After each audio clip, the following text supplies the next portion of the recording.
வணக்கம் தோழர்களே. வாண்டடா வந்து வண்டியில் ஏறுறது, அப்புறம் வாங்கப்படுறது, பொலேர்னு புடனடி வாங்குறதெல்லாம் சங்கிகளுக்கு சகஜமப்பா அப்படின்ற மாதிரி அரசியல் ஓடிட்டு இருக்குங்க. அதுல இன்னைக்கு வச்சு சங்கிகளை பொழந்து விட்டுருக்கிறாரு உதயநிதி. தமிழ்நாட்டுக்கு மட்டும்தான் என்னைய தெரியும், ஏன்னா அகில இந்திய அளவுக்கு தெரிய வச்சாரு நம்ம 56 இன்ச் மோடி தானே அப்படின்னு தூக்கி போட மோடியை உட்கார வச்சு அடிச்சு பங்கம் பண்ணியிருக்காரு.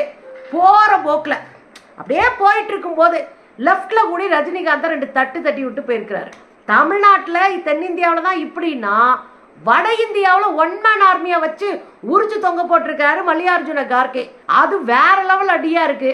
அவங்க தேர்தல் வேற நடக்குதுல்ல ஜம்மு காஷ்மீர் தேர்தலை பார்த்துட்டு கதறிட்டு இருக்கு இந்த காவி கும்பல். உடனடியாக என்ன பண்ணும் பாருங்க, பாகிஸ்தானோடு காங்கிரஸ் கைகோர்த்து விட்டதுன்னு உருட்டி விடும். அப்படி உருட்டி விட உட்கார வச்சு சாத்தி இருக்கிறாரு மல்லிகார்ஜுன கார்கே. அவர் என்ன சொல்லியிருக்காரு தெரியுமா? யோ நிப்பாட்டியா, இந்தியாவை காதலிக்கிறேன்னு சொல்லிட்டு பாகிஸ்தானை கல்யாணம் பண்ணிட்டு வந்துட்டியா அப்படின்னு அவர் ஒரு குண்டை போட சும்மா சமா மாத்துங்க அடிச்சு ஓட விட்டுருக்காரு ஜி.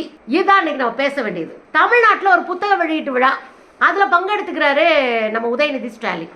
பல விஷயங்கள் பேசுறாரு. இந்த பாசிசம் எப்படி முகத்தை வச்சிருக்கோம், பாசிசம் எவ்வளவு கேடுகட்டத்தனம், நாங்கள்லாம் பாசிசத்தை புரிந்து நடக்க ஆரம்பிச்சிருக்கிறோம். அதுதான் நம்ம முக்கியமே. பாசிசம் எப்படி கொடூர முகத்தோட இருக்குன்னு புரிஞ்சுக்கிட்டாலே அரசியலை ஒழுங்கா நடத்தி போடலாம். அதான் அவர் சொல்றாரு, எங்களுக்கு பாசிசம் புரியுது, பாசிசத்தை புரிந்து கொண்டு அரசியல் நடத்துறோம் அப்படின்னு உதயநிதி சொல்றாப்ல. மோடி எப்படின்னு நமக்கு தெரியுங்க. என்ன அடி வாங்கினாலும் மீசையில மண் ஓட்டலன்னு கீழே விழுந்துட்டு கிடப்பாரு. ஆனா மீசையில மண் ஓட்டலன்னு அப்படி மீசையை தடவிட்டு அப்படி திருவிட்டு எந்திரிக்கிற கும்பல் தான் மோடி கும்பல். அதுதான் இங்கேயும் நடக்குது. அவர் கேட்கிறாரு, நல்ல கேள்விங்க. மோடியுடைய நடை உடை பாவனை எல்லாம் மாறி போச்சு, ஆனா பாசிச சிந்தனை மாறல. அதானங்க உண்மை. மோடி வாங்கின அட்டி இருக்குல்ல, ஆளே தொங்கி தொண்ணாந்து போயிட்டாரு. அவர் ஒரு ட்ரெஸ் எல்லாம் பார்த்தீங்கன்னா முன்னாடிலாம் கலரா தொப்பி வச்சுட்டு அலைவாரு. இப்ப எல்லாம் இன்னைக்கு செத்தா நாளைக்கு பால் அப்படின்ற மாதிரி அலைகிறாரு. வெத்தலை வாக்கு வாங்கி வச்சுட்டு தெருவில் திரிகிற மாதிரி திரிகிறாரு. பாவம், நமக்கே பரிதாபம் வர்ற அளவுக்கு தான் ட்ரெஸ்ஸிங்கே இருக்கு.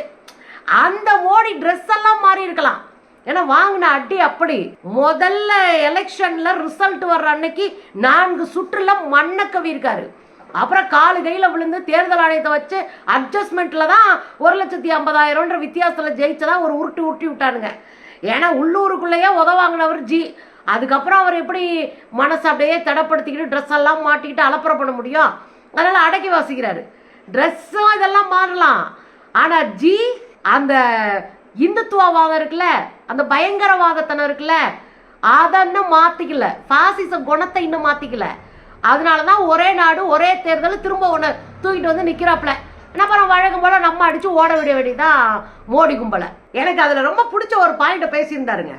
தேர்தலுக்கு முன்னாடி ஒரு பெரிய பிம்பத்தை கட்டமைச்சாங்க. மோடியா, அவரெல்லாம் தோக்கடிக்கவே ஆள் இல்லைங்க, கண்ணு கட்டின தூரம் எதிரியே கிடையாது, நாங்க தான் 400க்கு 400 அப்படின்னு அடிச்சானுங்க. நமக்கே ஒரு மாதிரி பயமா போச்சு. என்னடா பண்ண போறாங்க, மொத்தமா வீட்டுக்குள்ளே உட்கார வச்சு பிரைம் மினிஸ்டர் அலுவலகத்துல உட்கார வச்சு தட்டுவாங்களோ, ஓட்ட போற இடத்த டொப்புன்னு தட்டி முடிச்சிருவாங்களோ அப்படின்னு கூட பயந்தோம்.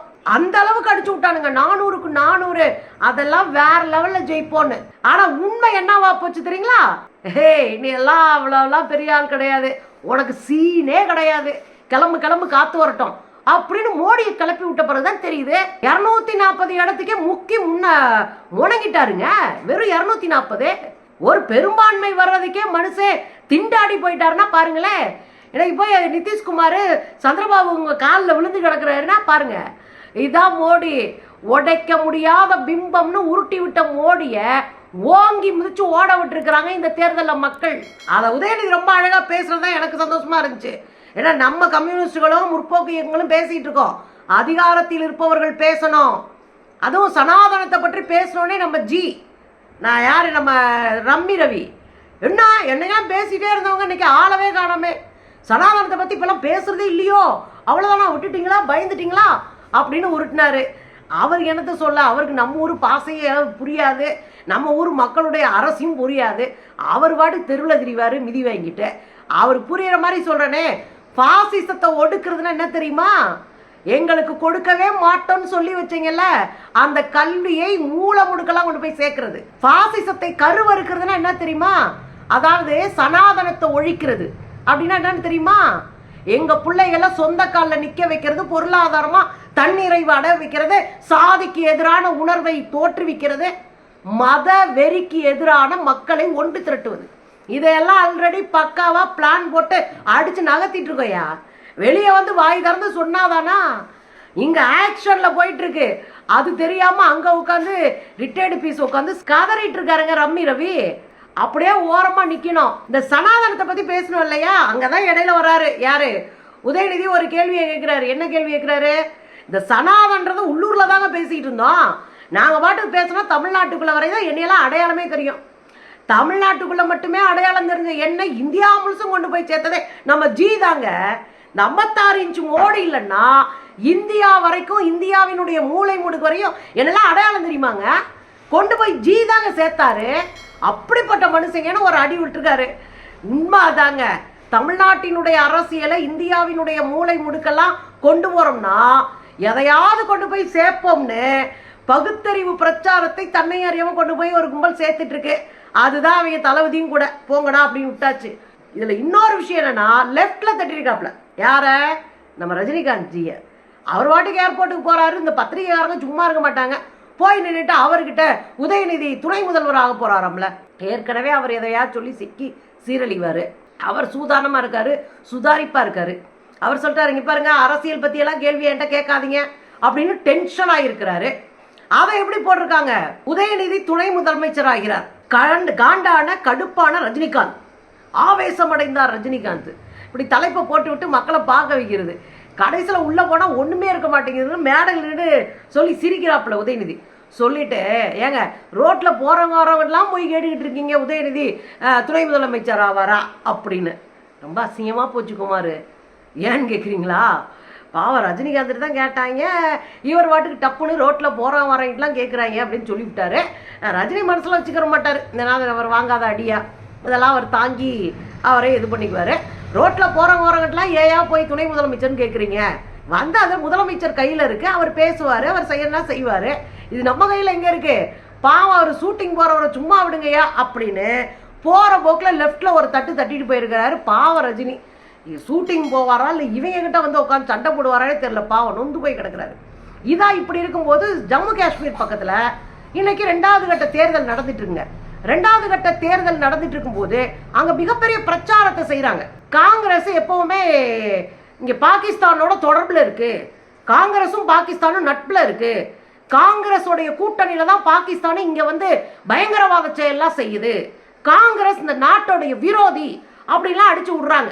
இது தேர்தல் பிரச்சாரம் வந்தாலே காவியல் கையில் எடுப்பது. ஒன்னே இஸ்லாமியர்களை எதிரியா காட்டுவாங்க, இல்லைன்னா காங்கிரஸை எதிரியா காட்டுவாங்க. இங்க இஸ்லாமியர்களை காங்கிரஸை சேர்த்து எதிரியா காட்ட ட்ரை பண்ணாங்க. ஆனா அங்க ஒரு குண்டை வச்சாரு நம்ம காங்கிரசினுடைய தலைவராக இருக்கக்கூடிய மல்லிகார்ஜுன கார்கே. அவர் என்ன சாருமையா, ஏய் வேற ஆள்கிட்ட வையா, நாங்களாயா போய் நவாப் ஷெரீப்பை பார்க்கறதுக்கு பாகிஸ்தான் போனோம், பாகிஸ்தான் போய் நவாப் ஷெரீப்பை கட்டி பிடிச்சது நாங்களாயா, பிரியாணியை உட்காந்து சாப்பிட்டு போட்டாவுக்கு போஸ்ட் கொடுத்தது நாங்களாயா, நாங்களாயா இங்கே போய் நின்றுக்கிட்டு வச்சு செஞ்சிருக்கிறாரு. நல்லா ஞாபகம் வச்சுக்கோங்க. 2015 நவாப் ஷெரீப் அவருடைய அன்னைக்கு பாகிஸ்தானுடைய பிரைம் மினிஸ்டர் 2015 நவாப் ஷெரீப், நவாப் ஷெரீப்புடைய வீட்டுக்கு போயிட்டு அவர் பிறந்தநாள் பார்ட்டியில கலந்துக்கிட்டு அங்க பிரியாணி சாப்பிட்டு போட்டோ போட்டது யாருன்னா அன்னைக்கு பிரைம் மினிஸ்டரா இருந்த மோடி. நீங்க பாகிஸ்தானுக்கே போய் பிறந்தநாள் விழாவை கொண்டாடி கஞ்சியா குடிச்சிட்டு வருவீங்க. ஆனா நீங்க உத்தம புத்திரர்கள். இங்க லோக்கல்ல உட்காந்துக்கிட்டு மக்களோட மக்களா இயங்கணும்னு நினைச்சா நீங்க பாகிஸ்தானோட தொடர்புபடுத்தி அசிங்கப்படுத்துவீங்க. அவங்க இந்த நாட்டுக்கு தேச துரோகி தெரியுமா உங்களுக்கு அப்படின்னு அடிச்சு விடுவீங்க. தேச துரோகி யாரியா உண்மையில? அது ஒரு பாயிண்ட் சொன்னார் பாருங்க மல்லிகார்ஜுன கார்கே. ஏன் இந்தியாவை காதலிக்கிறேன், இந்தியாவை காதலிக்கிறேன், இந்தியாவை காதலிக்கிறேனே சொன்னீங்களேயா, கடைசியில் போய் பாகிஸ்தானை கல்யாணமே முடிச்சுட்டு வந்துட்டீங்களேயா, என்னையா காவிகள் அப்படின்னு ஒரு போடு போட்டிருக்காரு. எனக்காக சிரிப்பு வந்துருச்சுன்னா பாருங்களேன். நாங்க இந்தியாவை காதலிக்கிறோம்னு சொல்லுவாங்க, ஆனா நசுக்கு நாப்புல பாகிஸ்தான்ல இருக்கிற நிறுவனத்துக்கிட்ட 10 கோடி ரூபாய் டொனேஷன் வாங்குவான் பிஜேபிக்காரன். பிஜேபிக்காரன் டொனேஷன் வாங்குறதுக்கு பாகிஸ்தான் ஆகுது, பங்களாதேஷ் ஆகுது. காசு கொடுத்தா பல்ல கட்டிடுவானுங்க, காசை கொடுங்கயா அப்படின்னு வாங்கி தின்றுவானுங்க. இதுதான் பாஜகவினுடைய கேவலமான அரசியல் உத்தி. பாகிஸ்தானுக்கு போவாரு பிரைம் மினிஸ்டர் மோடி, அங்கே இருக்கிற பிரைம் மினிஸ்டரை கட்டி பிடிப்பாரு. அவர் பிறந்தநாள் விழாவுக்கு ஸ்பெஷலாக போய் கஞ்சியை குடிச்சிட்டு வருவார். ஆனால் இங்கே தேர்தல் நடக்கும் போதெல்லாம் பாகிஸ்தானோடு உறவாக இருக்கிறது காங்கிரஸ்னு உருட்டி விடுவார். அப்புறம் பாகிஸ்தானை எதிர்த்து நாங்கள் தான் பயங்கரமாக வந்து உள்ளே போய் சர்ஜிக்கல் ஸ்ட்ரைக் பண்ணோம். சர்ஜிக்கல் ஸ்ட்ரைக் பண்ணுறதெல்லாம் பொம்மை விளையாட்டுன்னு சொன்னவர் தான் இந்த மோடி. இந்த மோடி சொல்கிறாரு நாங்கள் சர்ஜிக்கல் ஸ்ட்ரைக் பண்ணோம், ஆனால் காங்கிரஸ் போய் கை கொடுத்துச்சுன்னாரு. இன்னைக்கு மல்லிகார்ஜுன கார்கே வச்சு வெளுத்துருக்காருங்க. ஒட்டுமொத்த ஜம்மு காஷ்மீர் மக்களும் காவிகளுக்கு மேலே கடுங்கடுப்பில் இருக்கும்போது 4 ஓட்டு பொறுக்கிறதுக்காக எம்பிட்டு கதை சொல்லுதுங்க. ஆனால் என்ன, இப்பெல்லாம் முன்ன மாதிரி இல்லை ஜி. முன்ன மாதிரி நீங்கள் சொல்கிறதுக்கெல்லாம் மண்டையாட்டுறதோ அல்லது நீங்கள் பேசுகிறதுக்கெல்லாம் அப்படின்னு போகிறதெல்லாம் நிலமல்ல.